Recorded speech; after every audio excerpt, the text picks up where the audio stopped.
All right. It's a little early here on a Monday. When the Patriots are going back to the AFC Championship game, we're not going to waste any time here in the Pats Interference Podcast.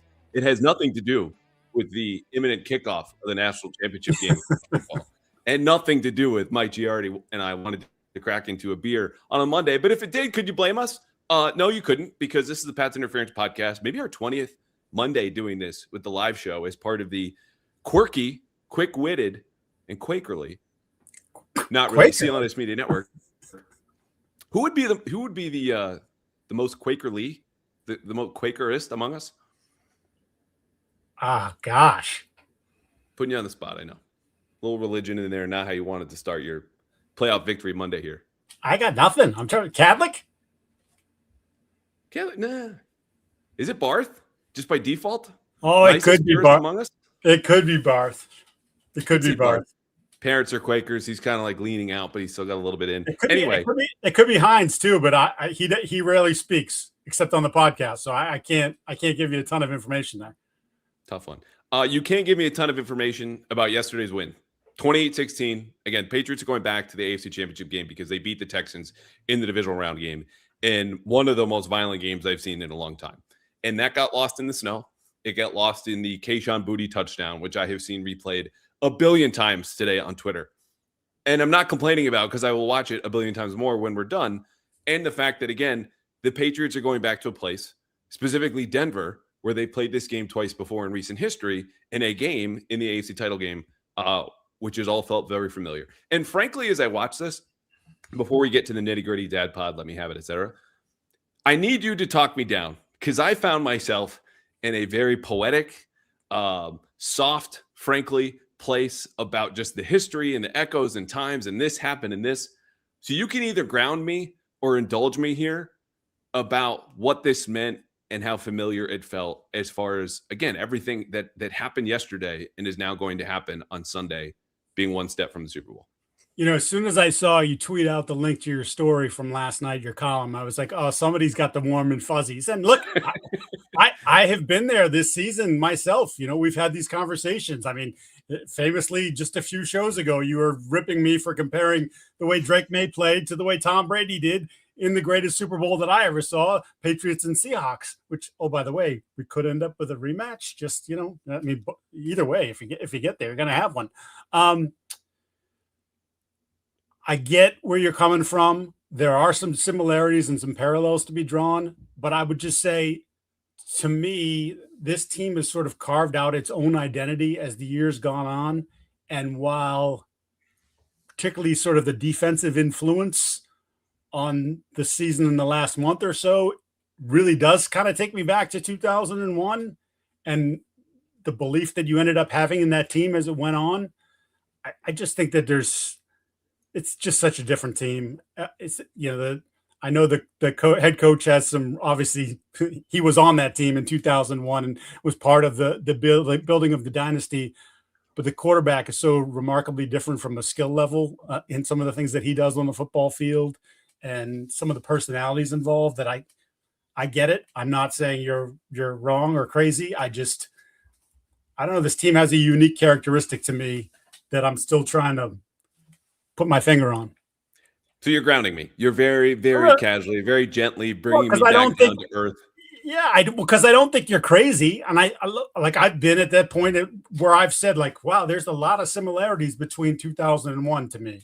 And then you're not crazy is what they say when you're in a wheelchair going in to be kind of swaddled there for a little bit at certain hospitals. I mean, come on, you could. This is not the time for being nice. This is the time for truth. Like, I think I am being truthful. I don't think it's nuts. I just, for me, and maybe it's because I've heard it for so long that every year takes on its life of its own. And you know, you're not defending the championship when you win it. It's a new team, and the slate is wiped clean, and everybody has to do the work to build it back up again.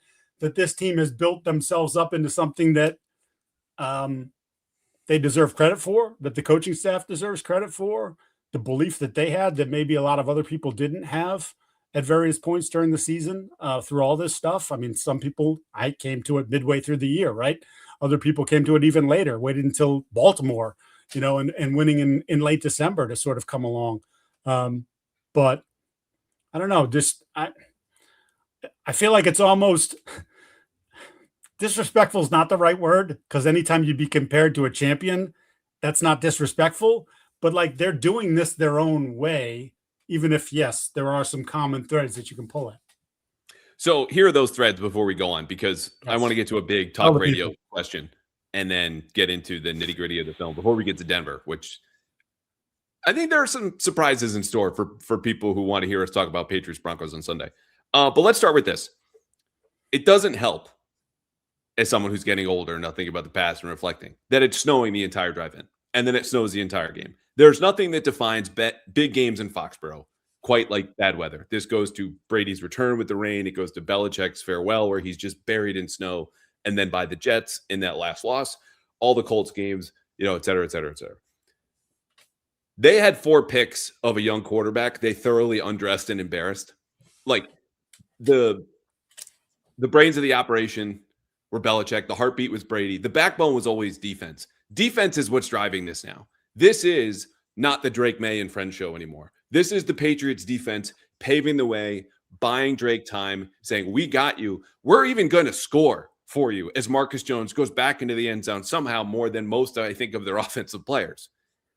I didn't expect this.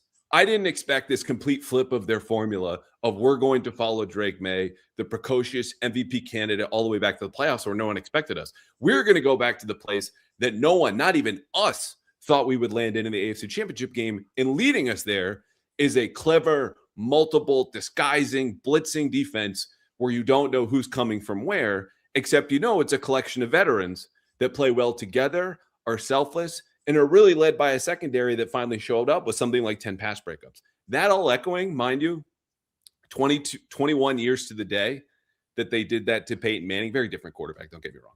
Yeah. I said multiple times, slandering C.J. Stroud, having pop rocks for Brandon yesterday on social media, yeah. Okay? That's not Peyton Manning. They picked off Peyton Manning 4 times in a game they were actually favored by 3.5, just as they were yesterday, in snowy conditions to go to the Super Bowl. They're not there yet. These are not those Patriots. The Texans, obviously, underscore, all caps, not those Colts. But those echoes to me are interesting for a team that people didn't believe in, came together with a lot of new faces, and has a new identity that still echoes with the defense. That's all. That's as sappy as I'm going to get until they win the Super Bowl, go to the Super Bowl, and then we're not doing this again. I'll give you just so I was on the field back in the day, especially when you're on TV. They used to let us on the field like 2 minutes before the end of the game. And those rules have changed. And it used to be a thing, even when I was at NFL Network and you're a rights holder, that sometimes security would be like, no, you can't go out there. And it's like, no, we actually can. Your boss is the owner. He wants us there.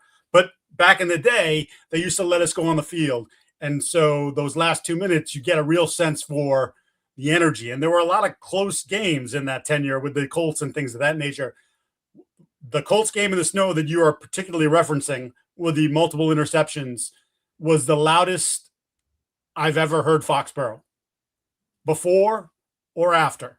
It was one of those things where, to quote Al Michaels, sound had feel. It hit you in the chest, and That's it's great. Like it gave you goosebumps. And this is like, we say it, the job is the job, right? Win, lose, I got to cover it one way or the other. And so, but you're just hearing this crowd, this deafening roar, and it's hitting you in the chest. And it is making, right now, the hair on the back of my neck is starting to stand up again, because that's going to be stuck with me for as long as my brain still works. Like, that was just a moment. And I think we've had some moments here in the last month in particular at Gillette Stadium where it's felt like it did in 2001, when it was, we weren't quite expecting this, and now it's here, and we have embraced you with all of our heart and soul, body, mind, the whole thing in New England. And we are crusty people. We are angry. We are whatever, sarcastic, the whole thing. But there's something about, I know, not me, never me. But there's something about this group, Andrew, in particular, where I feel like they've been embraced more than any Patriot team in recent memory. And maybe it's because of the previous 2 years. Maybe it's the 2 4-13s, and you never expected it to turn on a dime like this. And you've got this aw shucks quarterback, and you got this guy with the tie to the past who's hard nosed, but sort of just tells you the truth.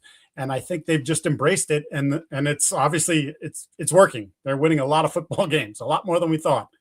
It's definitely the most well-embraced Patriots team nationally, I think, since probably 2001, which is not a particularly high bar for reasons we're not going to get into. But yeah, between Drake and Vrabel, and look, the starting point in all of this is Vrabel coming back. If this were Ben Johnson's team, what you're saying about this is its own team, its own identity, would hit a lot harder because he would lead a different culture and a different team than Mike Vrabel has. But that echo starts with him. And I think just for people who are enjoying this of a certain age, probably my age and older, so you're talking like early 30s and on, you have to notice this on the way because the whole season was unexpected. And that made the beauty of the early part of the dynasty, not the second half, what it was in the context of this developing as quickly as it did, in addition to just now the ferocious, overwhelming defense, which has been the missing piece all along, now arriving in the biggest spots in the snow in Foxborough in a way that when you rewatch the NFL Films version of this game, just like when you watch that Colts game, again, I think people would be surprised to learn the Patriots were favored by 3.5 in that AFC Championship game against Peyton Manning. That Texans defense is going to be built up as like the direct descendants of the 85 Bears when you rewatch that. And then you have the slow-mo of Kayshon Boutte, and that's how it will be remembered. Like we remember the Colts as this unstoppable force and offensive machine that the Patriots had no chance against. None of it's true, but in the moment kind of gives a similar feel. Anyway, they're going to the AFC Championship game. It's a very fun team. You and I talked last week of like, was this defensive performance even possible? Yes, it was, and they could go up a level. Now time for my big talk radio question. Are they the best team in the NFL right now? Most balanced? Not what I asked. Not what I asked. So no. Seattle and LA were the teams all year, and I know LA had a little dip at the end, but if you still go by, if you're a big nerd number guy, you go by the DVOA, which is really, I know, that those are the two best teams in football, and they have been pretty much the majority of the year. And by a long shot, this Patriot team, though, that we've seen now with this defense elevating like this and causing problems, to me, what it's done is now when you look at the four teams left and you say, and if you want to include special teams in this, and I always say do that on your own time, but if you want to include it, where you put those together and you can say they're the most complete team in terms of especially with the way the defense has come up now, where actually they're probably playing better than the offense, right, Andrew? Where we're now at the point where it's like there is the gap between the units is not what it is. You look at Seattle, their defense is awesome. Like as historically was better than thus far this year, the Houston Texans, who I think I still came away with a crap ton of respect for. That's the fastest defense I've seen in person in a long time.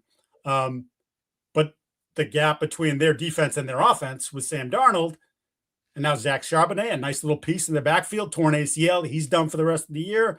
You look at the Rams, whose defense has started to fall off really for the last 6 to 8 weeks, has not been a very good defense. Still, quote unquote, top 10, but they were top 5, and now they've fallen off. So there's a gap there between those guys.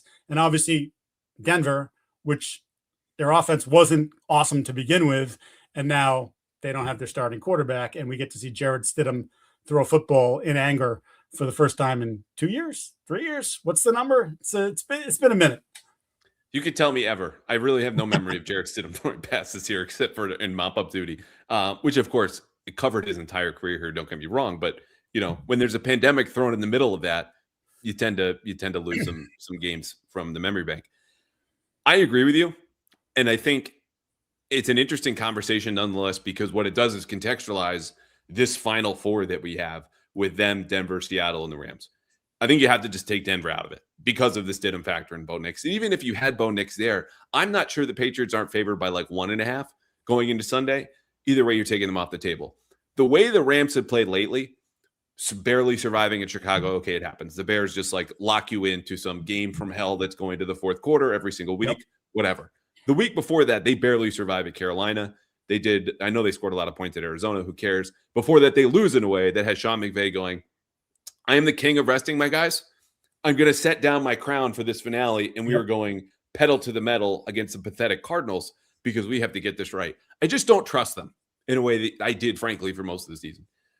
So to me, it's them in Seattle. Seattle's got the resume. They've got the best unit between all for offense, defense of both teams. The Sam Darnold question just is what it is. There's like no getting around it until that dude has a championship. And even then, you might be like, Brad Johnson won one. Trent Dilfer won one, I do think it's Seattle, though, because when you go to their resume, they lost 3 one-score games, the 49ers in their opener, the Rams on the road, and I think, what was it, Tampa at home? Yes. There's a weird game. And that's it. So, this is a well-coached, probably more talented team than the Patriots. If and when they get to the Super Bowl, Seattle will be favored. I don't think it'll be by a lot. But the Patriots have pushed themselves into the conversation because of their defense, which, of course, leads us in the opposite direction. You ready to talk about Drake Maye? Oh, you know what? No, let's do this. We're very happy about the offense. We're very happy about the defense. You see, you're used to saying the offense. I know. It was 3 months of that, 4 months. Are you happier about the defense, or are you a little bit more worried about the offense, given some of the numbers that we're going to get to in a second?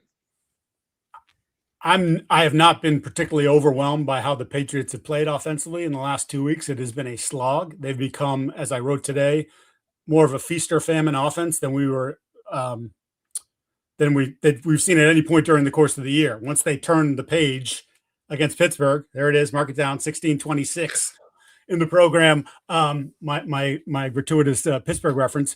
Once they turned the page, they have been consistently one of the 3 or 4 best offenses in football. You can look at all the numbers and crunch it up. We saw it with our own eyes, even with a run game that was boom or bust. Much like now the whole team offensively has become sort of a feast or famine. And the numbers yesterday, do you want me to rip off the numbers that I put in the story, or do you want to save that for your?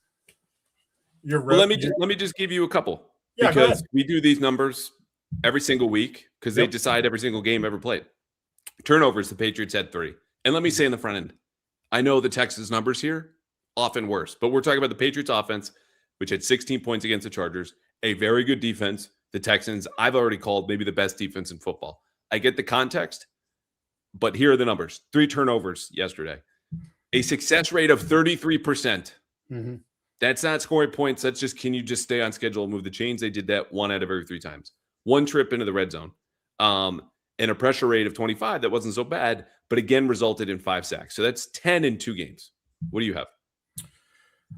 So the big numbers, 3rd lowest offensive EPA per play by a winning team in the entire season. I'll repeat that again.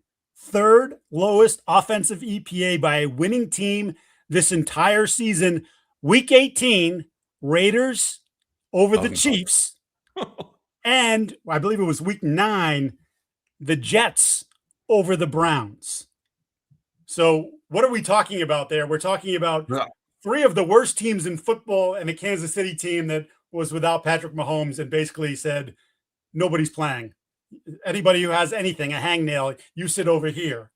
Over the last decade of playoff football, Pat's performance against the Texans was the 3rd lowest in a victory, minus 1.01 EPA per drive. Again, over the last decade of playoff football, the 3rd worst performance by a winning team.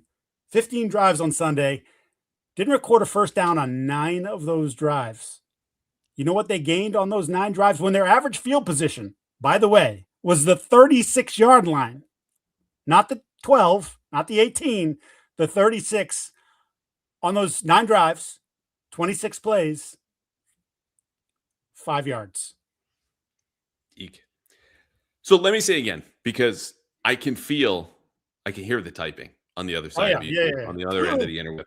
They won. They're going to the AFC Championship game. Yeah. We opened with 14 minutes and why this hits me in the feels about watching the Patriots in the early 2000s. And part of that was winning uglier in a way than I frankly remember when I go revisit these Colts games and how close they were in the turnovers, or the Titans games, or all those, the Steelers, who obviously they saw multiple times. They won. That's what's most important. That's what matters. When you have, though, the offense tested in a way that, frankly, it was not the entire year, where the best defense that Drake Maye and friends saw was the Browns in week 8 or 9, and they overcame them for 32 points. Big thumbs up. This is the first top 10 defense the Chargers were that they've seen since, and another one, a top 5, top 2, top whatever defense in the Texans. That tells you more about who you are and what you're going to see, A, in Denver, and then maybe B, in the Super Bowl. if you see Seattle. So this is important data. This is telling information, good tape. And to me, I still feel better about the defense, not because, again, it hits me in the feels about this, but because that was something I didn't know was on the table or couldn't really explain until I saw it. I believed enough in the talent. It just hadn't come together in a way that I said, this is how they win. They can be more multiple than they've been. Their best players are back playing at their peak. When you and I are being like, Christian Barmore has 2 hits since Thanksgiving. Mm-hmm. What this is for the offense is not something that's going to come and go. They very well might play like this again, where it's boomer bust, as you've been putting in. I think that's the exact right way to put it. What this is, though, is it's stressing their weak points in a way that have not been stressed, specifically their offensive line and against the Chargers with their man coverage. Yep. So this is not a Scooby-Doo reveal of an actual crappy or above average offense. That's not what we're saying. Right. What I'm saying is they have to confront problems that Drake Maye and Josh McDaniels have been able to paper over or pad or protect against with their respective play calling and playing. Can't do that as well against the Texans. We're going to line up and play football and tell you what they're in and still kick your ass. And that's mostly what they did, save for those boomer bust high variance plays that may hit and are why they won the game. So that's all. Like, the things we knew in August are now surfacing in a way they didn't in September, October, November, December, but we're always there lurking underneath. This is the playoff crucible. Everyone gets their weak points tested and poked at. That's what's happening here. Well, and this is a great clapback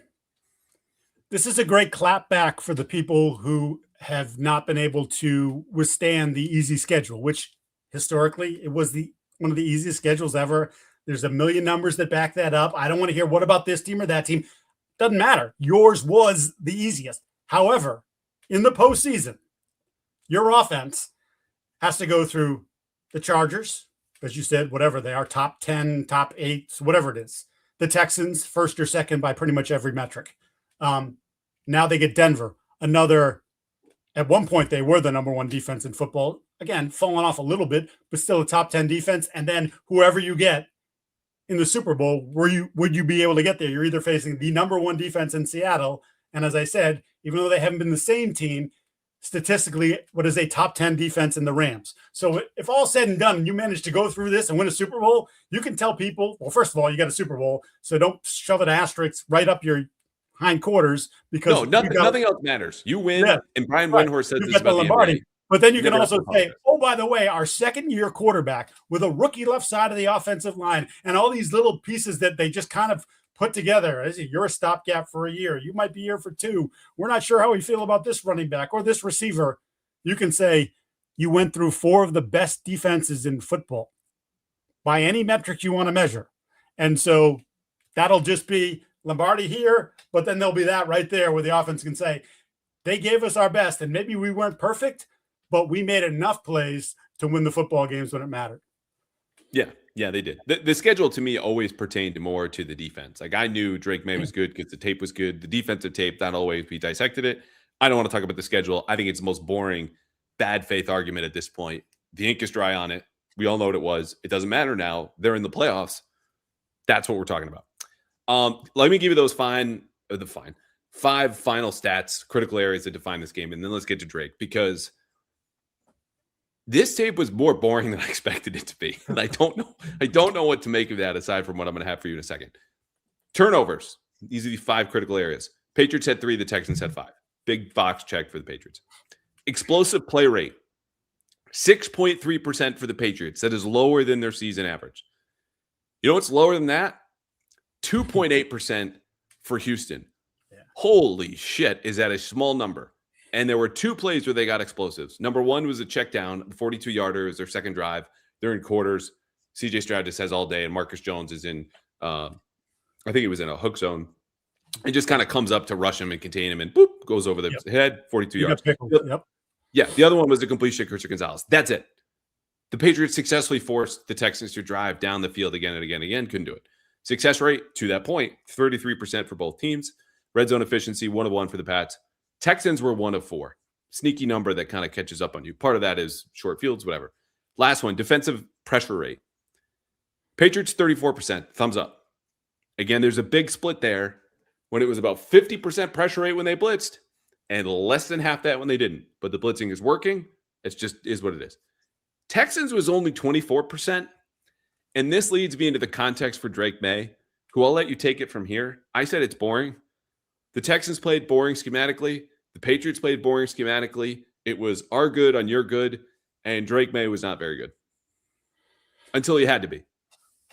Right. So, I mean, you just mentioned with 4 explosive plays, I think was the total. But what I will say, 3 of those were touchdowns, and they were perfectly placed footballs. And we had the 0 blitz for the first touchdown of Pop Douglas, right, where Kalen Bullock plays it well, gets his hand on the ball, but that ball was so spot on that there wasn't enough room for that deflection to make a difference. And obviously, there's no one in the middle of the field when you go cover 0. He's to the house. The ball that he threw on the slant flats concept to Stephon Diggs for the touchdown, which they went to multiple times in that drive, including the long one to Booty. I mean, it's a great catch. I don't want to take that away from it. Bullock came over the top. He had Reed covering him man to man. Bullock came over the top to try to take his head off, and it's a great hands catch, but it was also a perfect throw. Just an absolute seed, a piss missile, whatever you want to call it. It was that. And then, of course, the one to Booty, the 989 concept, everybody's going vertical. It's the same thing that he hit him on for his first ever touchdown pass down the sidelines against the same cornerback in Stingley from last year. And perfect throw. And an unbelievable catch, a one-handed catch by Booty. But,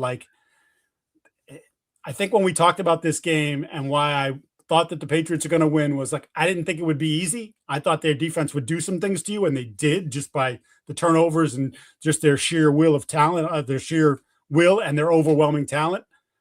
But I thought that Drake would make enough plays. And that's where I'm kind of at with Drake. He made enough plays against the Chargers to help win the football game. He made enough plays in this one to help win the football game and overcome, once again, some of his own errors that have now encompassed a couple games here in the postseason.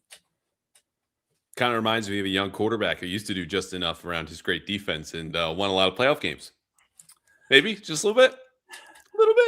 I'm trying to think of what I can use for a soundtrack to play under this when you're doing this. You're just lucky I didn't use the line "flakes of nostalgia falling from the sky" because I really considered it yesterday in the column. And I said, I might kick myself in the nuts tomorrow if I put this in there. I might not, but I don't want to run that risk.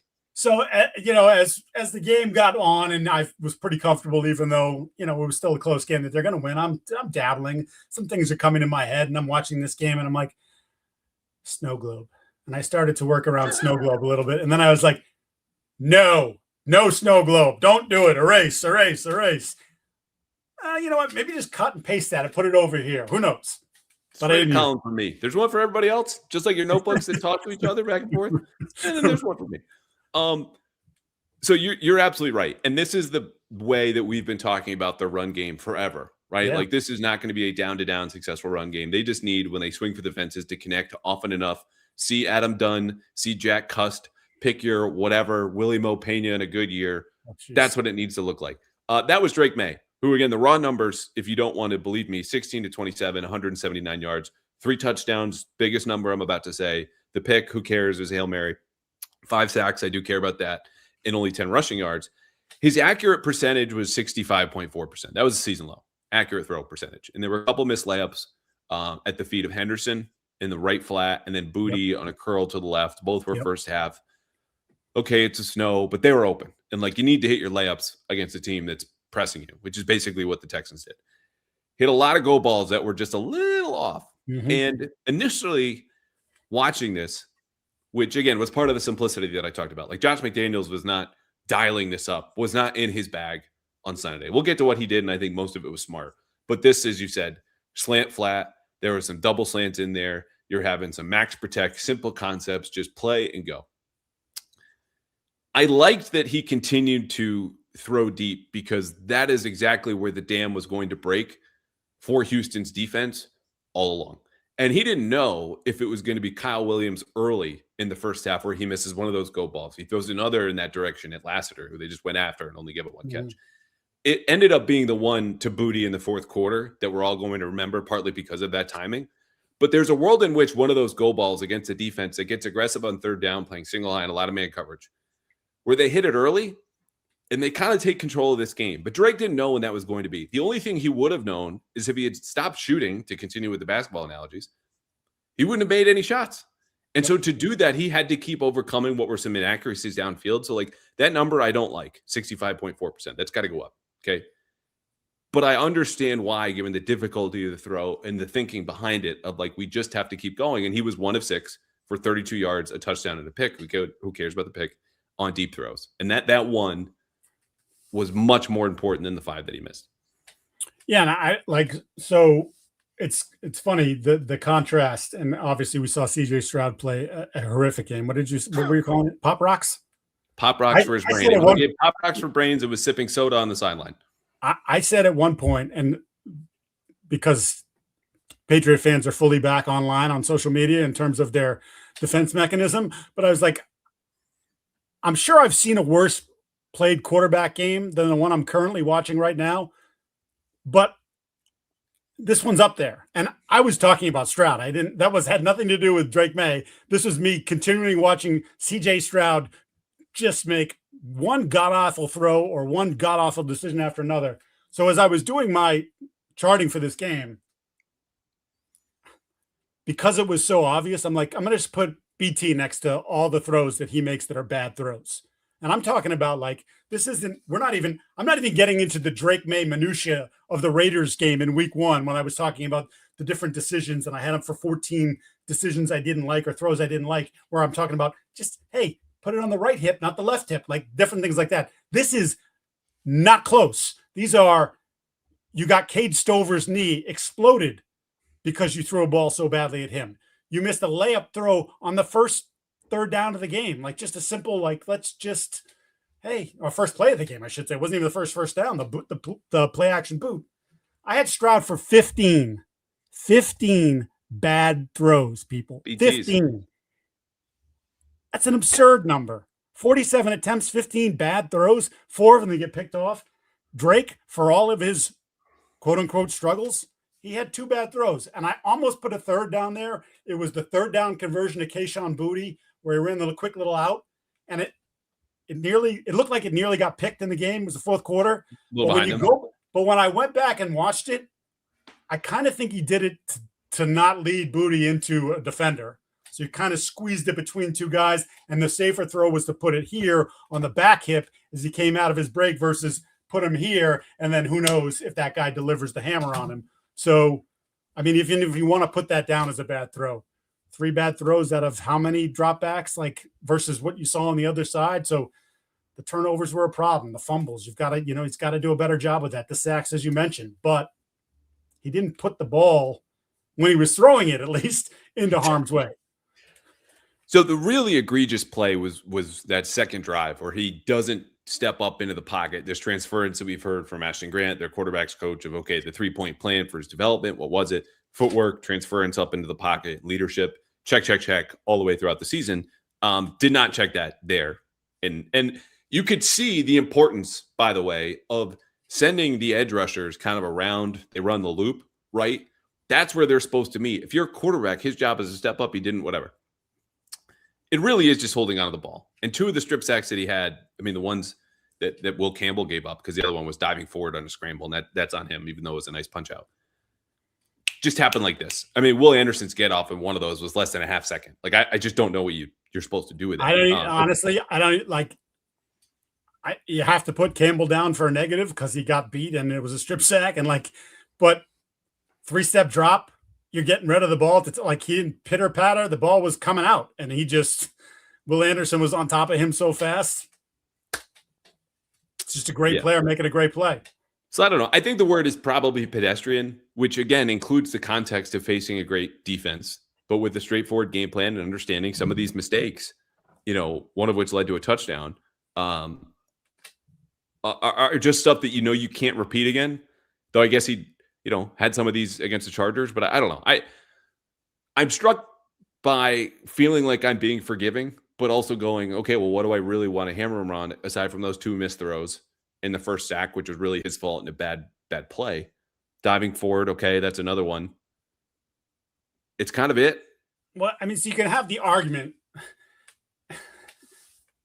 the game happened. This is what happened. CJ Stroud was terrible. If CJ Stroud is a competent quarterback in this football game, those turnovers loom large.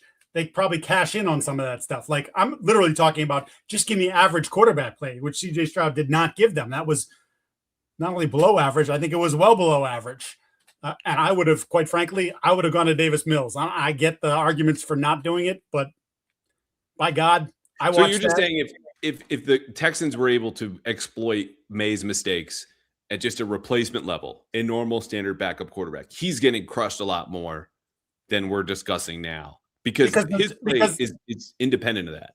Yeah, but how you view it would change.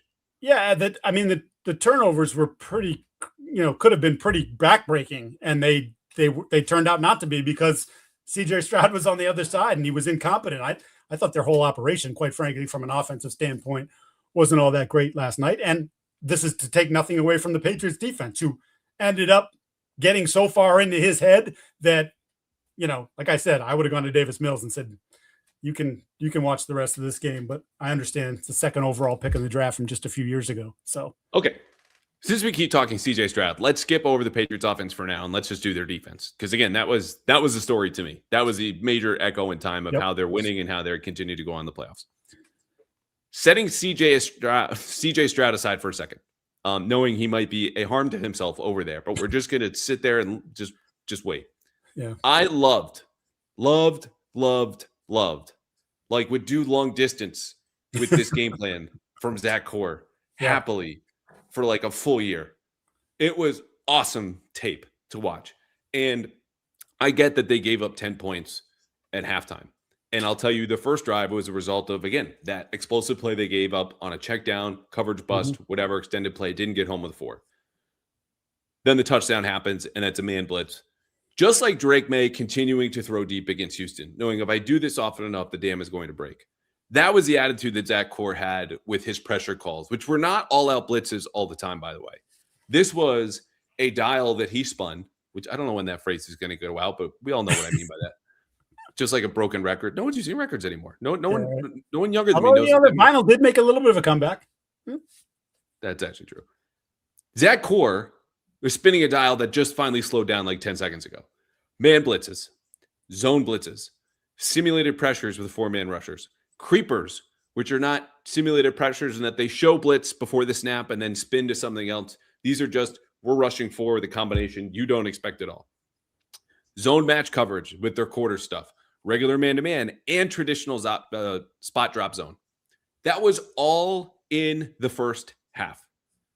On separate snaps, they rushed 3, 4, 5, 6, and 7. Linebackers blitz, corners blitz, safeties blitz. They had an early tendency on first down to go 5-man front, which against an offensive line just forces single blocks. They played man coverage behind it, which you don't see a whole lot. To me, that was a way to get a control on Houston's bootleg play action game, which I said somewhere last week. Them running the ball is just a vehicle to get to their play action game. Like that's what they want to do. They know they stink at the run, but they have to do it to kind of play along.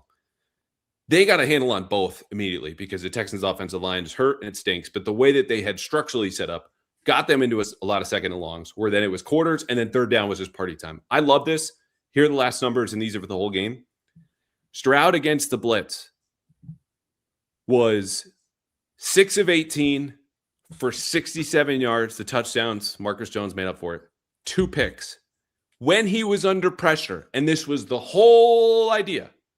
Again, the dam breaks. Didn't take a whole lot. It took like a tap on the glass, like you're not supposed to do in an aquarium, and then the whole water just flew at you. 2 of 16 for 18 yards with an interception and 3 sacks when under pressure. I know he was atrocious, but there's getting lucky, which they did. And then there's making your own luck, which is what they did by continuing to harass him with as many different calls as I've seen from them all season. It was awesome. Well, early in the game when they were in, they were in the game the whole time, but you know what I mean? When it was 10-7, he was beating man a little bit. He had beat pressure a couple times. Didn't look great, but he had and you're like, oh, if he can live on that sort of balanced world, this is going to be a little bit harder than I thought. And then I think the constant flow, and as you said, the way they challenged his brain with where's it coming from? For me, and I say this all the time, and it's It's one of the reasons too I felt a slight comfort in May making some plays, because Houston doesn't disguise. This is what we are, and we're just so freaking better, so much better than you. Our guys are better than yours. We're just going to beat you that way. Okay, well, I want you to think. I want you to, like, if I can slow you down that one extra split second, whatever it is, like, that's what I want to do. And I felt like Stroud went into it already feeling a little nervous about what they might do to him, having seen what they did to Justin Herbert the week before. And I think this was far more diabolical than what that was against the Chargers. And I think he came unraveled fairly quickly in this game.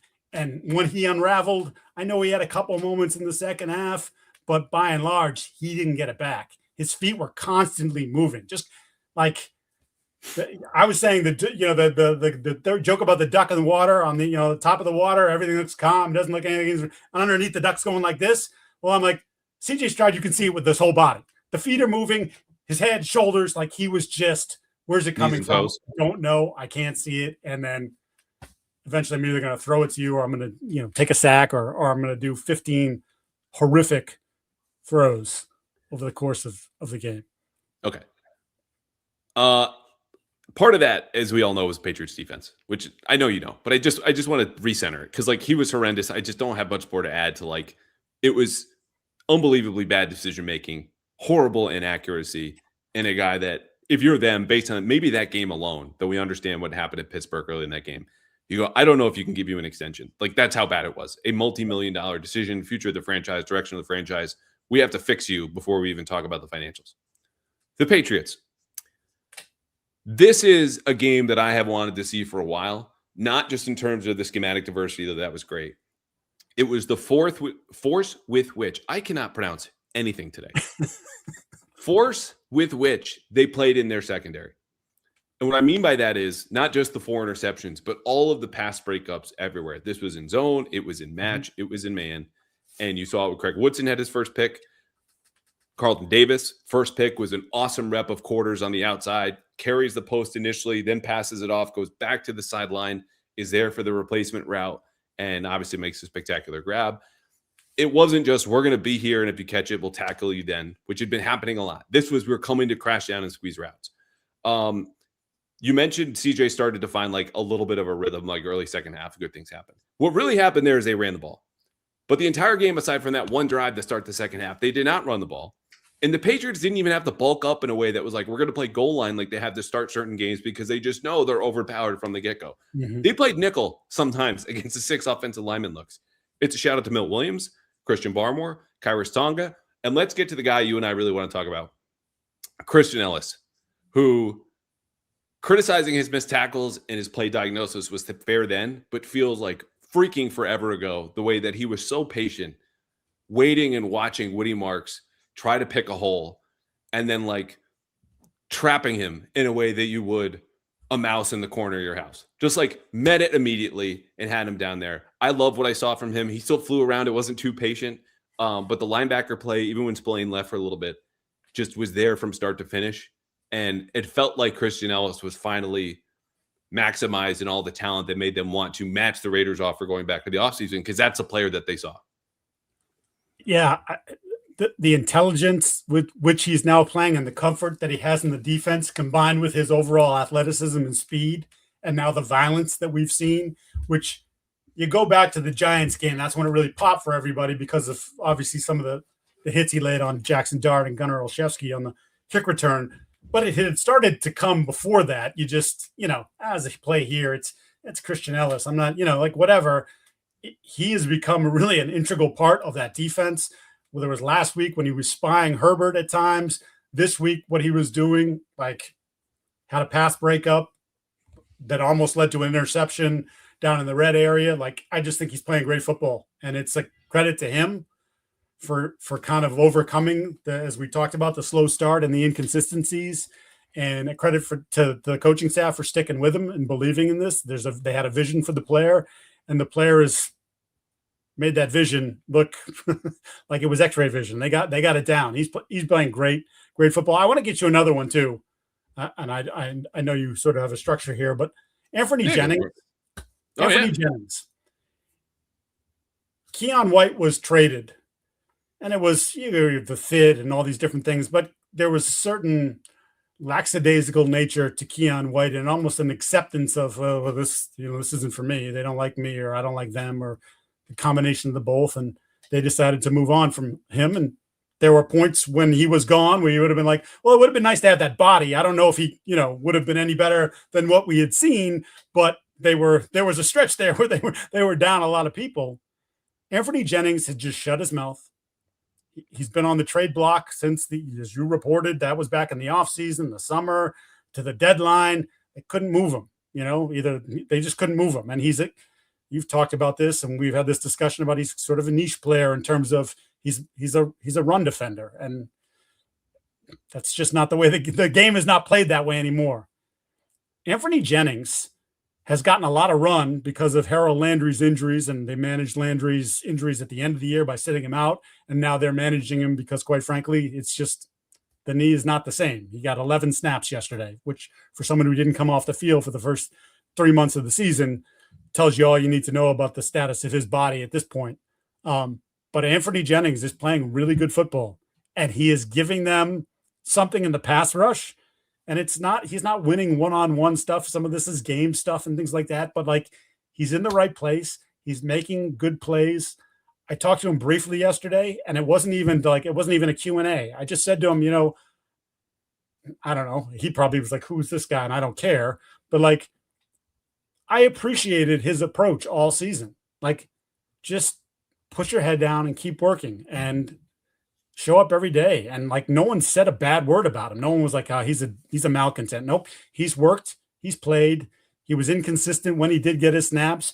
But now that he's gotten a heavier volume at the end of the season, you can see a more confident football player. And I think he played really well again last night. So he said to me, by the way, when I told him, I was just like, I really appreciate your approach. And he's like that thing, it's not in me. That sort of you could have bitched, you could have given up. And he's like, no, that's not in me. And sad as it is, there's a lot of guys that is in them. And we've seen it. And we saw it a lot in the last 2 years in particular, right?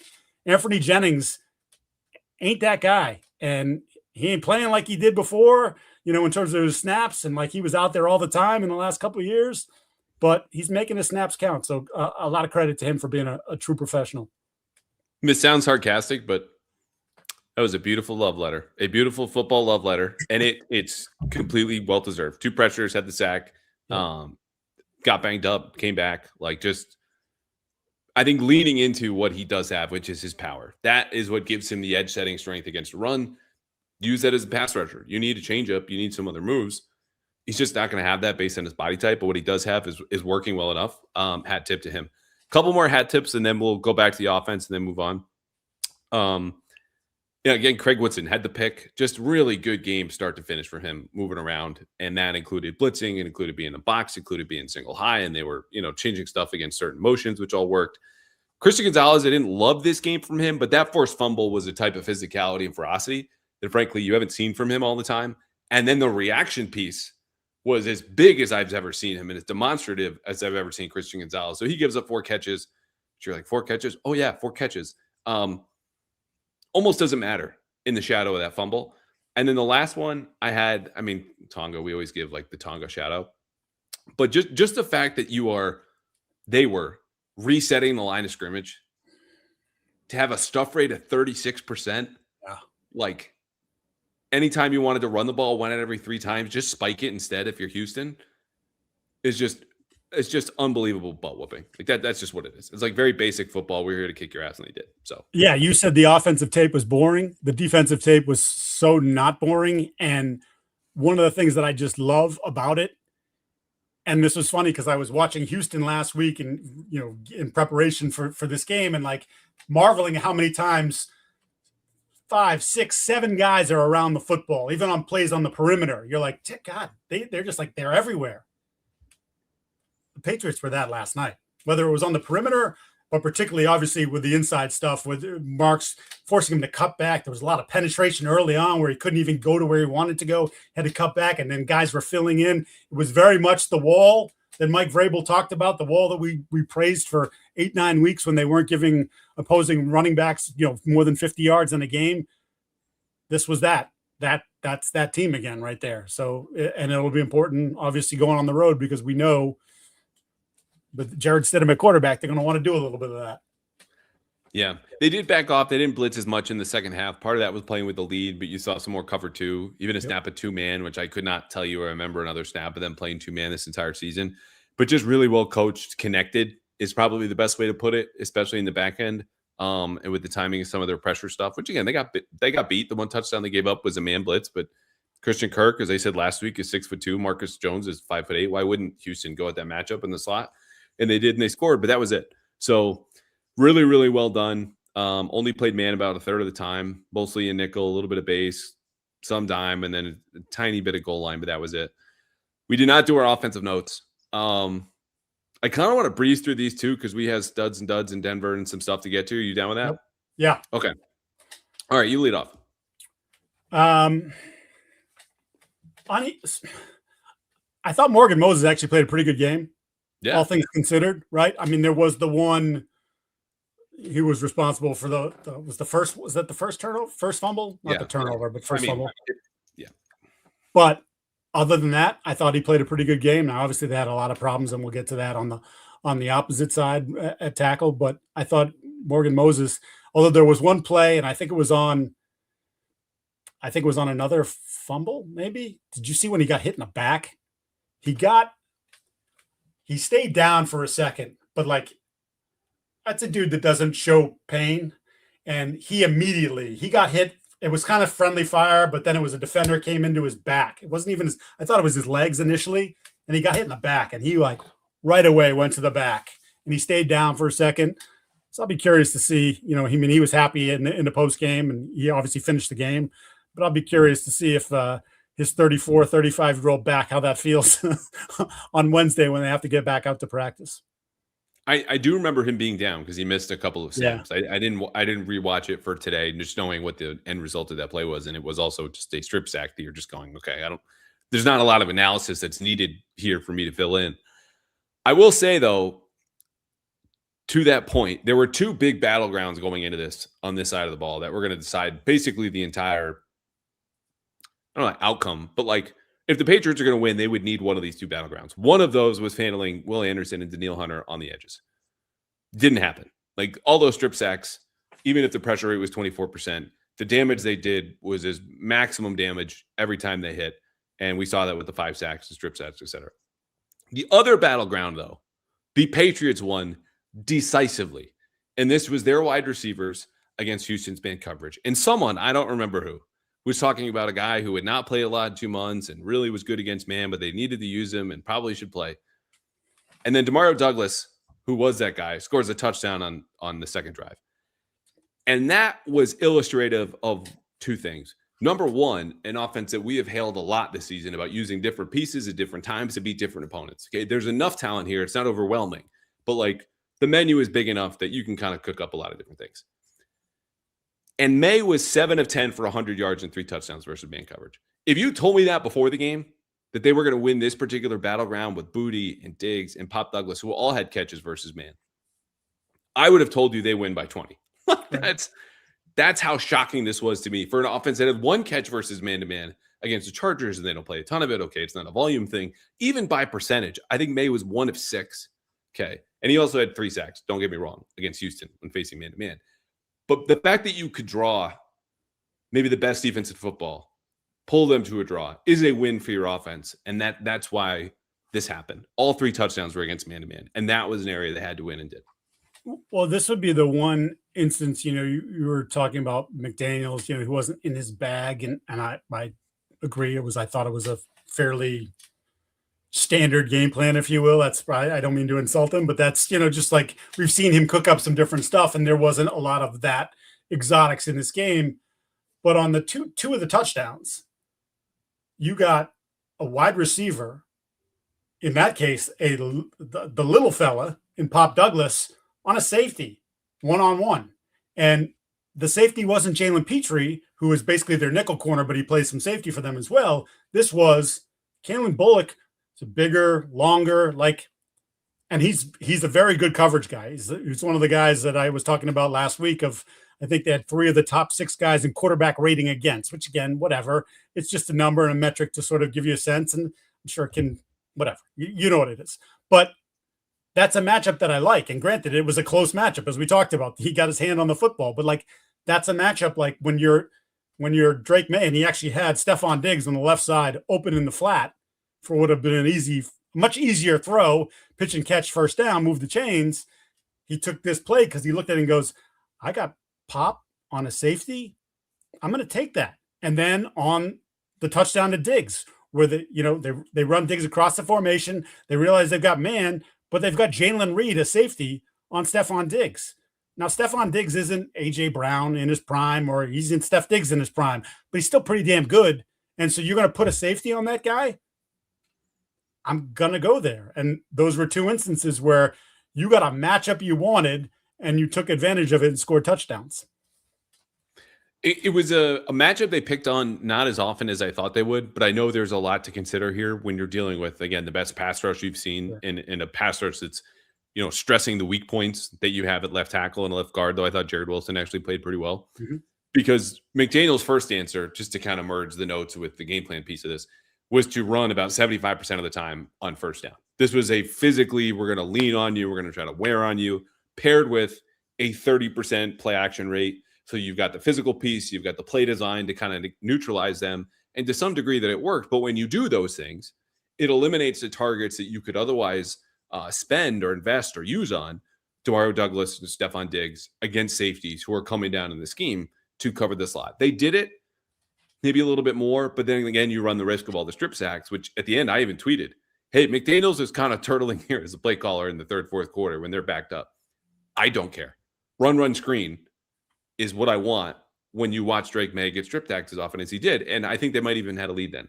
So there was stuff here that I don't think they got to as often as they wanted to based on the game flow.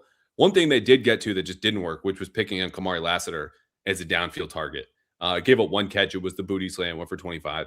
And, good for him. But he was all over those go balls to Kyle Williams and Booty until Derek Stingley gave up the go ball to Booty.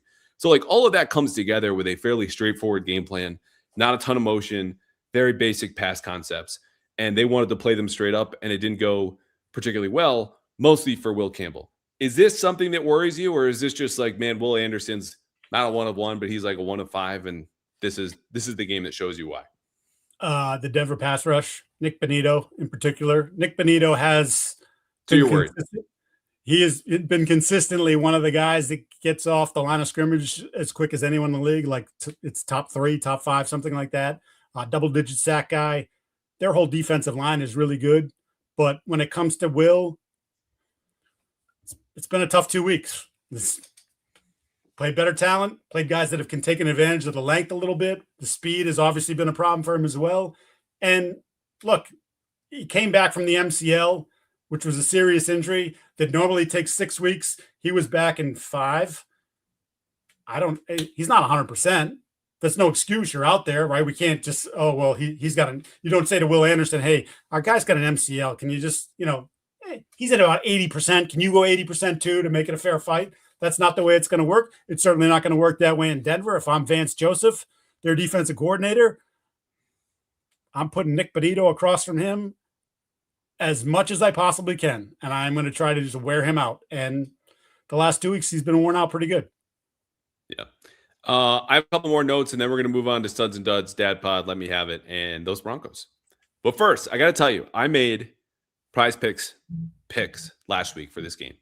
I said, take the freebie at CJ Stroud, more than half a passing yard. That's it. That's as easy as it possibly could be. That is the freebie. You just need to pick one more player and one more stat. You go more than less than. For people who don't know, Prize Picks is America's #1 sports pick app. You want to win money while you watch sports, you got to go to Prize Picks. My other player here was Pop Douglas, who, again, I bet on the podcast. I bet on with a column, not figuratively, not literally. Just saying, like, look, I know he hasn't played a whole lot. You got to do this. That's pressure when you give out that kind of stuff, Mike, to say he's going to have more than 18.5 receiving yards when he just hasn't done that really the last 2 months.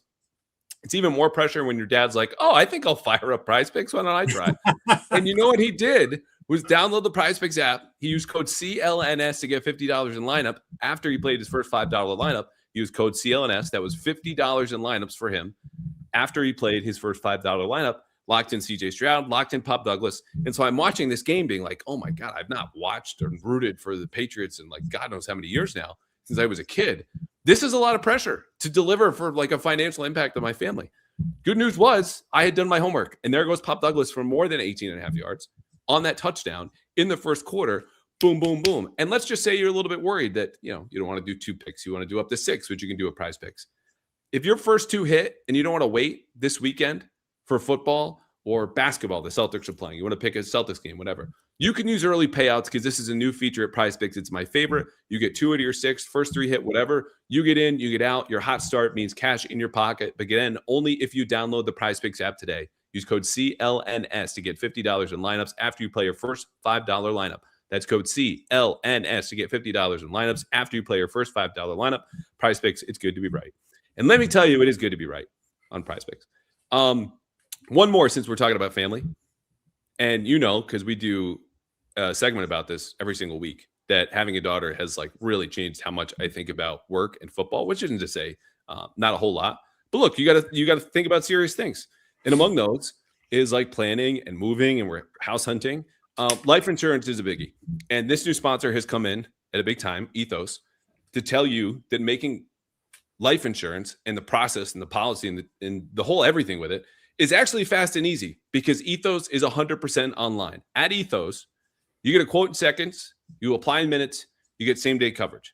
There's no medical exam. You just have to answer a few simple health questions, and you can get up to $3 million in coverage for life insurance. Some policies are even as low as $30 a month. And as of March 2025, I keep giving this stat because, frankly, this is the biggest thing I'm going to say about this, in my opinion. Business Insider named Ethos the #1 no medical exam instant life insurance provider anywhere. #1, literally cannot be beat. So protect your family with life insurance from Ethos now. Go check it out at ethos.com/all32. Where's that from? ALL32. In as little as 10 minutes, you can get your free quote and up to $3 million in coverage at ethos.com/all32. That is ethos.com/all32. Ethos.com/all32. Application times and rates may vary. Where is that from, Mike Giardi? All32. That's a great podcast hosted by yours truly. In fact, as we are doing this Monday, January 19th, 8:42 in the evening, I will be recording my podcast tomorrow at noon, Tuesday. Is this the Solo Tuesdays? This is the Solo Tuesday, and then we will bring you a fine guest at the end of the week. We had Jason McCourty, who was on the call for Westwood One this past week to preview the Texans game. Also, one of those guys who said, like, you can get him over the top, Mike. Patriots can get him over the top, and they got him over the top. He's so good. Better than Devin, some would say, who I would say that. Might be on this show on Friday. So stay tuned. Huh. Interesting. Yeah. Oh, did I jump you? No. I'm gonna have to send him a text. Oh no. Plant some seeds. Oh, okay. We'll also see him at the Super Bowl, so we can just bug him every day at Radio Row, I think. That's a fair point. All right, here are my leftover notes for offense, and we'll move on. Ramondre Stevenson broke 6 tackles. I mean, the dude is just power. He's patience, vision, all the stuff that you want. Travion Henderson not playing with the same patient vision happens. He's a rookie, whatever. Quiet receiving day for Hunter Henry and Austin Hooper. The run blocking, though, I liked. And Hooper, especially in that first 20-yard run, held the edge, let Stevenson get outside, and that was big. There's smaller offensive line stuff that we can get into. I don't particularly care to. The last thing is this, again, McDaniels kept a very basic game plan. I would have liked to see a few more max protect shots if they were going to take shots, and maybe some more trickery in motion. But I do wonder just how much the initial game flow and that instant strip sack just makes you go, we really got to kind of rein it in and keep it simple. So that was pretty much it.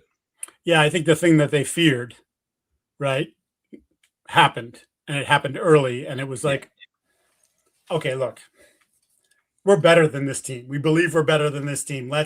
We've got to minimize that part of it as much as we can, and knowing that we're going to have problems on the edges all day. Yeah. All right, studs and duds. I will lead off. Studs, Carlton Davis, #1 with a bullet. I think Marcus Jones is up there. Actually, you know what? Take Marcus Jones off because we got a lot of studs. Craig Woodson is up there. Yes. Pick, recovers the fumble, everything that's in there. Kayvon Chason, who we did not mention, sack, 2 QB hits, a hurry. Kyrus Tonga, close to our hearts, no matter where you are. Tripled his career sack total. Started with a half sack after 3-4 years in the league. Now has 1.5. And offensively, I mean, I think I'm just going to give it to all the receivers, even though they only had 4 catches versus man coverage. But just given how impactful they were in high leverage spots, that's a big win for me, you know. And since they didn't have turnovers like the guy throwing those high leverage passes did, they get a spot in the studs category. Yeah, I went Booty, obviously, and I thought running better. Like, look, you look at the results. You see what I just thought he was moving better in this game, and he's been coming back from the hamstring injury, and that was a concern. And it kind of flared up a couple weeks ago. Right, he was on the injury report again. I thought he ran well. Chase on clearly. I had 3 safe secondary guys: Gonzalez, Davis, Woodson.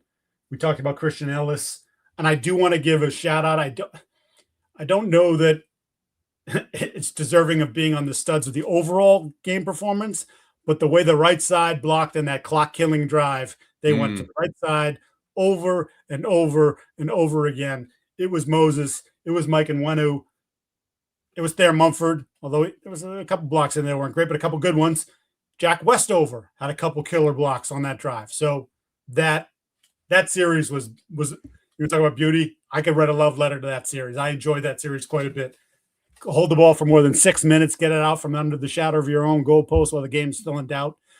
Vrabel called it classy. I don't think that's the word I would use. I would just call it physically overpowering and soul crushing is what I thought it was. That's where his old defensive player was showing. That's what he sees as like a high end. Yeah, he didn't want to. Yeah, my God, that's fair. Yeah. Will Campbell is a dud. I think ball security generally. I mean, I'm reluctant to put May in there. I don't think he warrants that entirely. Can we put D'Amico Ryans in here? Like, this is also something I highlighted is kind of like the contrast in game management. Him is one of the more conservative coaches in the entire freaking league, especially on 4th down. And as it pertains to kind of going for it sometimes in the red zone, came up in this game when I just think, man, we have to be smarter than this. And Vrabel certainly is, because that 4th and 1 led to a touchdown, as it has before during the regular season. So there you go, D'Amico, a little parting gift. I mean, how curious was the decision with under 5 to play to punt the ball?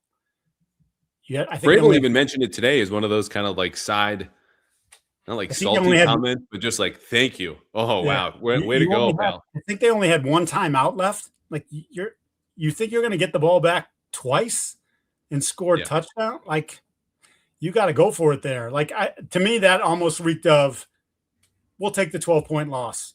We don't want it to be 19. 19 looks different at the end of the game than 12. Though, we were joking probably on Twitter at the time, like the Texans are more likely to score with their defense and their offense. Do you think that thought like seriously crossed his mind? I mean, I'm sure for 3 quarters he thought that, because it came damn close to it, right? I mean, Hunter on the strip sack, the first one, had the ball at the 5-yard line. Like, he lost the ball. And again, like the game that we play, the butterfly effect there, but like, they had just taken the ball and shoved it down your throat for over 6 minutes. Your defense was done. It was like, maybe you could have, had you scored a touchdown there, gotten some energy and said, guys, one more stop. You with 3 plays. Let's do this. Maybe you'd be able to get them inspired. But in that moment, you're like, wait, we're down 12. Our quarterback's playing like ass, and you're going to punt. And we were just on the field for over 6 minutes. No, that was the white flag of surrender. So the Patriots are going to Denver. They are 3.5-point favorites. Yep. I will have a full-on preview episode later this week. It's going to be 2-parter. We might do 2 smaller ones. It might be 1 giant episode. I already teased you. Devin McCourty's going to be on. I'm gonna withhold the identity of the other guest. Little surprise, but we're up in our game here this week on the pod. Denver's 14-3, which we know because the Patriots are 14-3, and they were not the number 1 seed because Denver had a better in-conference record. Denver, as of late, is not as good as the Patriots are by DVOA, but on the season, they are 15th in offense, 5th on defense, and then 16th on special teams. So like the Texans, this is a team that plants its flag on defense. Like the Texans, this is a team that plants its flag with its pass rush. Now, lately, this defense has been stinky. Like, Yep. not like, oh, we gave up 30 points to Josh Allen and, won in overtime. But, like, you look at their last 4, 5, 6 games, not great. And the way they generate pass rush, yes, is like Nick Benito and Zach Gallen, like, go after the quarterback and go nuts.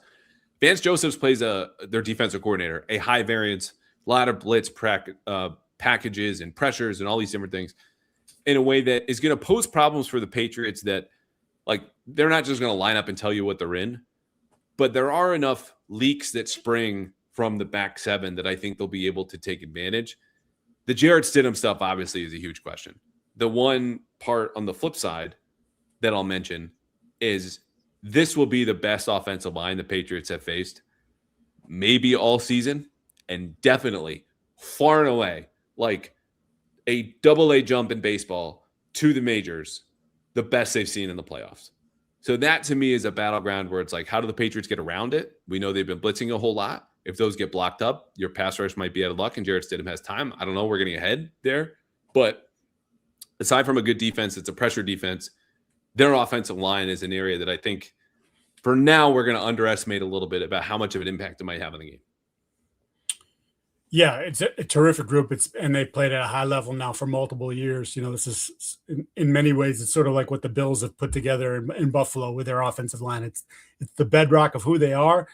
What's interesting about this, though, is they haven't been an awesome running football team. J.K. Dobbins went down with the injury, lost for the year. R.J. Harvey's their young rookie, who I like a lot. I think he's a nice player. I like him coming out. But, as we've seen with Trevion Henderson, it's just the consistency of it is not there on a regular basis. McLaughlin's another one of the guys they have. He's more of a change of pace guy. The one thing that I like the way you phrased it about Vance Joseph. My view of Vance Joseph has been for a long time, he blitzes too much because you got dogs. And I think sometimes he puts them in unfavorable situations. I think they weren't the better team against the Buffalo Bills, and there was a lot that went into that. And part of it was Josh had a couple of just back-breaking turnovers. We know about some of the officiating stuff, but I thought they got handled pretty good in that game. So I'm curious if Vance Joseph, who hasn't really backed off the blitzing all that much, if he looks at Drake Maye, the success that Drake's had against the blitz, and says, you know what? I just watched Houston with 4 pass rushers cause all kinds of problems for that football team. Like, maybe I should just let my guys play. Zach Allen's awesome in the interior, one of the best interior defensive linemen in football. Cooper. Did I ever tell you I covered a high school game of his? No. So this is my first job. This was October 2014. I was the sports editor, October 2014, at the Darien News and New Canaan News. I don't know if they exist anymore, but it's like Fairfield County, the super ritzy, rich part of Connecticut. Nothing like where I grew up. But I'm working down there covering those 2 high schools in Darien and New Canaan. He's a New Canaan native, and they're about to play some high school. They're going to beat the brakes off of whatever. I notice on the sideline, Steve Adazio, who was then the head coach at BC. So I'm like, fresh out of college, let me go talk to Steve Adazio. I lied to him saying I'm from BC just so I could talk to him for like 2 extra minutes. Not worth it. But I was curious, like, what he was doing there, because Zach Allen at the time was committed to Northwestern, and they had another kid who I think was going to Harvard from New Canaan or something. Who you were recruiting? Naturally, he's not going to tell the reporter, even though he went to BC. And lo and behold, a couple of weeks later, flips him to BC. Fast forward, he's not just like good at Boston College. He's a second freaking round pick and has now signed this giant contract. Zach was very nice, but even at that age was like NFL player polished with the media, because I'm sure we talked about like the 5 sacks he had after the game or whatever. Yeah. And was, of course, the biggest towering dude on the field because it's Connecticut high school football. But anyway, it was just like, I wonder if he'll make it. And you're right. He's like probably, I don't know how long the list would have to be. 10, 15, 20, 25 players, like on the best players you don't know how good they are or most underrated. Like he's on that list. Yeah, terrific. At times can be unblockable. It's Chris Jones. We saw what Chris Jones did in that run. Like, he's got that sort of influence on a football game. Not quite the level of Chris Jones, but pretty freaking good. Yeah. The Stidham piece, I don't think anyone can do any analysis here on him because you just haven't seen it. Like people can bet on the traits and he's a little bit more mobile, and like Sean Payton is going to talk him up because they really liked him. And it's cool the Patriots had interest in a reunion. And I'm sure Josh McDaniels endorsed that. As Mike Vrabel shared today, they had talks in free agency. With his agent apparently going, hey, if your backup quarterback's ever hurt, you really want to have Jarrett. Interesting. Because here we are. But aside from that, like this is going to be a big coaching game. Kind of like to me, going into the Houston game, I was like, they need Josh McDaniels best. And I don't think they got it from Josh, but it was at least like a B game from him. And that was good enough against the Texans because their defense played like an A+. The Broncos need an A game from Sean Payton because the way this Patriots defense is playing has been awesome. And Jarrett Stidham needs to have some answers to a lot of different stuff he's going to see. But beyond that, like, what can you say? Yeah, it's there's such limited tape on him. Oh, great. He looked great in the preseason. Like, I mean, we've seen a million guys look great in the preseason. We watched him in the preseason. You know, we watched him in training camp. And I remember there was a stretch there. I think it was the year that he, Cam, and Mac were all together, right? Was that the COVID year? That was the COVID year. 2021? Yeah. Where it was like, oh, no, it must have been the year before. When him and Cam were battling. Whatever. I just remember there was a stretch of like 2 weeks where I kept going back being like, you know what threw the best ball today? Stidham.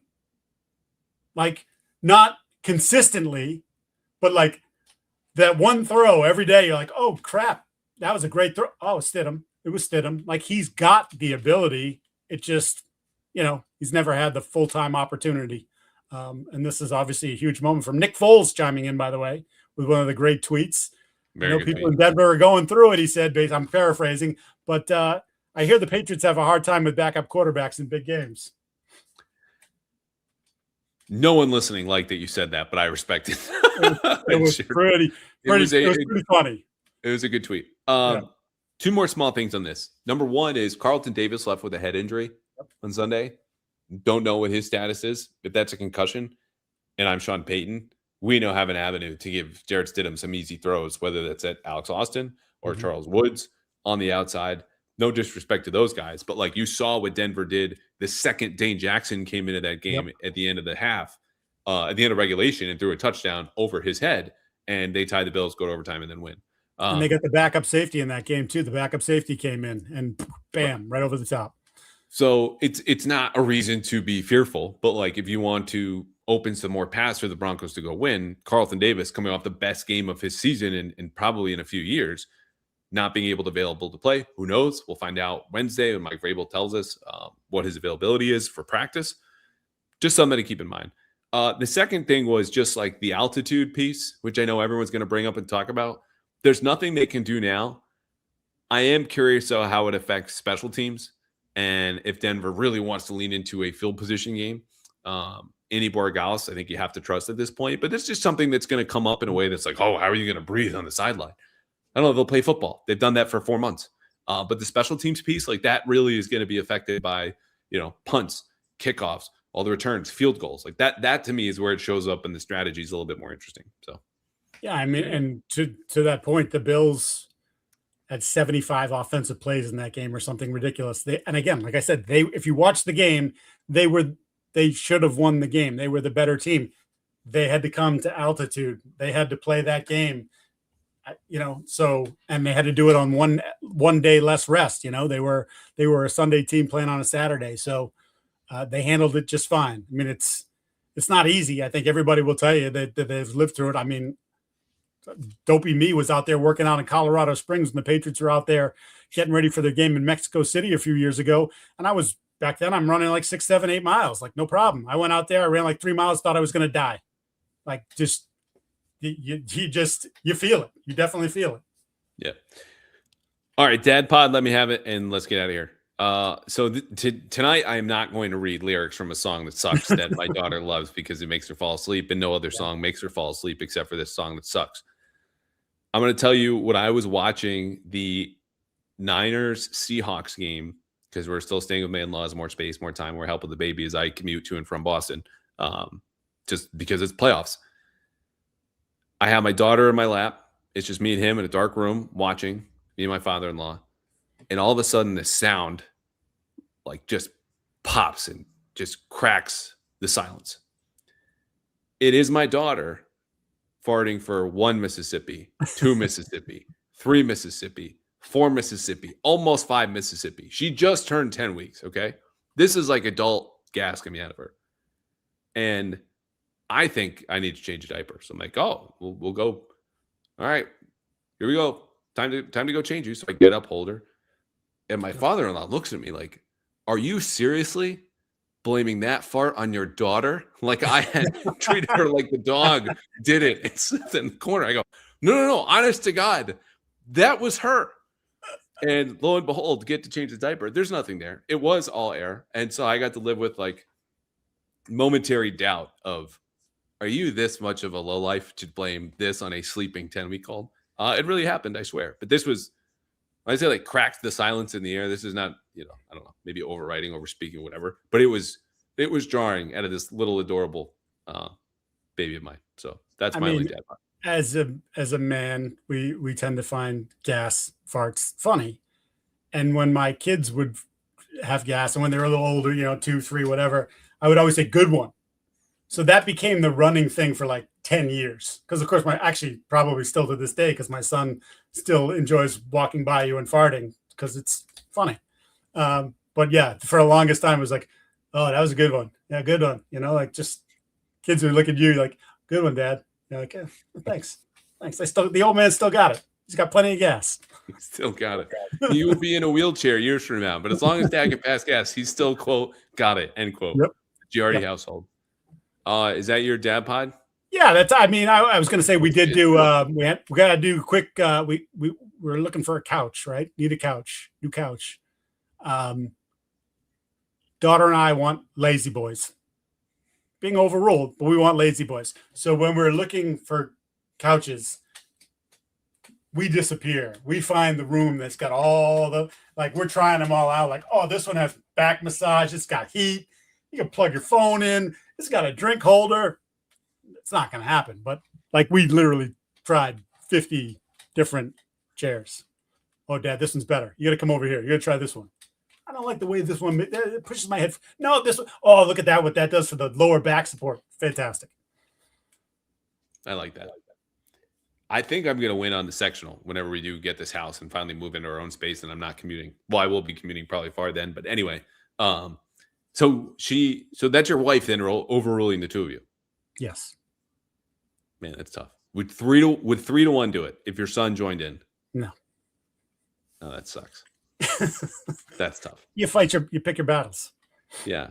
Speaking of picking my battles, we have Okay, Let Me Have It. This is where you and I have to lay down arms and the other one gets to go on a verbal assault for something that the other guy said and you didn't particularly like. So we let you have it. We get out of our cycle, our systems, and then we move on and go about our nights.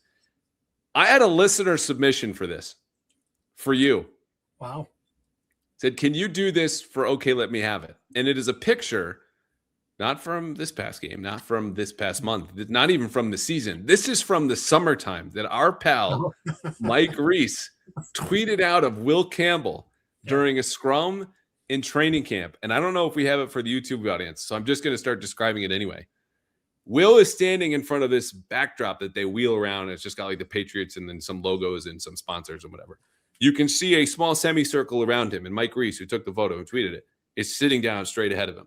You, on the other hand, are next to Will, just a step behind him, around this backdrop, curled around it like a gargoyle might be on the front of a castle with like your leg up and an arm holding out a phone, trying to get a listen to what he's saying, instead of just standing straight up next to the backdrop or further up with the rest of us. You are curled around hiding like you're trying not to be spotted, but still need your interview and holding the phone out.